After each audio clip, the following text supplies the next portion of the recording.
ರಾಘವೇಂದ್ರ ಸ್ವಾಮಿಗಳಿಗೆ ಅವರ ಪೂರ್ವಾಶ್ರಮದಲ್ಲಿ ಯಾರಾದರೂ ಅವ್ರಿಗೆ ದಾನ ಕೊಡಲಿಕ್ಕೆ ಬಂದರೆ ತೊಗೊಳ್ತಿರ್ಲಿಲ್ಲ, ಮನೆಗೆ ಹೊಟ್ಟೋಗ್ಬಿಡೋರು. ಕಡೆಗೆ ನೀವು ಸಂಕಲ್ಪ ಮಾಡಿದ್ದೆ ಅಂತ ಮನೆಗೆ ಹುಡುಕೊಂಡು ಬಂದರೆ ರಾಯರು ಸಿಕ್ಕಿಬಿಡೋರು. ಭಟ್ರೇ ನಿಮ್ಮನ್ನು ಹುಡುಕಿ ಸಾಕಾಯ್ತು. ವೆಂಕಟನಾಥ ಭಟ್ರು ಅವರಿಗೆ ಒಂದಷ್ಟು ಅಕ್ಕಿ, ಒಂದು ಚೂರು ಬೇಳೆ, ಒಂದು ಬೆಲ್ಲ ಇಟ್ಟು ನಮಸ್ಕಾರ ಮಾಡಿದ್ರೆ ಅವರು ಮೂಗ್ ಮೇಲೆ ಬೆರಳಿಡೋರು. ವೆಂಕಟನಾಥ ಭಟ್ರು ಹೇಳೋರು ಅಂತ, ಅಯ್ಯೋ ಇಷ್ಟೊಂದು ಅಕ್ಕಿ ತಂದಿದ್ದೀರಿ, ಏನು ಮಾಡಲಿ? ಅದೇನು ಒಂದು 2 ಪಾವೋ 3 ಪಾವೋ 1 kg ಅಕ್ಕಿ ಇದ್ದರೆ ಅವ್ರಿಗೆ ಆಶ್ಚರ್ಯ, ಇಷ್ಟೊಂದು ಏನು ಮಾಡಲಿ ಇನ್ನೋರು. ಅಲ್ಲ ನಿಮಗೆ ಬೇಡವಾ ಮನೆ ಮಕ್ಕಳೊಂದಿಗರು?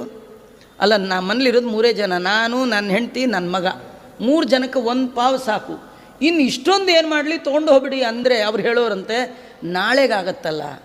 ರಾಘವೇಂದ್ರ ಸ್ವಾಮಿಗಳು ಅಂದೋರಂತೆ, ನಾಳೆಗೆ ಕೊಡುವವ ದೇವರಿದ್ದಾನೆ, ಇವತ್ತಿಗೆ ಬೇಡ. ನಾವು ನಾಳೆಗಲ್ಲ ರೀ, ಇಡೀ ತಿಂಗಳಿಗಾಗೋಷ್ಟು, ಇಡೀ 6 ತಿಂಗಳಿಗೆ, ಇಡೀ ಜನ್ಮಕ್ಕಾಗೋಷ್ಟು ತಂದು ಸ್ಟೋರ್ ರೂಮಲ್ಲಿಟ್ಟು ಅದು ಹುಳ ಬಂದು ಹಾಳಾದರೂ